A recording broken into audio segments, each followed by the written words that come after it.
I'm one of those persons who found myself in a refugee camp all by myself, without a family. And I was very young at the time. So there was really never a perspective of me imagining going anywhere else. And it's extremely overwhelming. And then there are all these expectations placed on you by the country's immigration system. What you're supposed to know, you're supposed to do.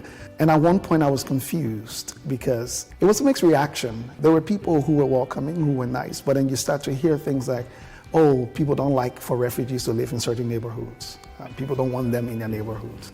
And then you hear things like, oh, they're bringing these refugees here to take our jobs. And then over time, I said to myself, here were my options.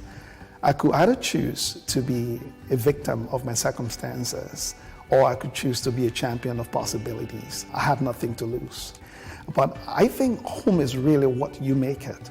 I went to Canada, and I was lucky enough to get to a place where I realized that this place needs me most than I needed. I realized that I had something I could offer to the society that people did not recognize or maybe did not acknowledge. So I had a responsibility to establish the value of what that was.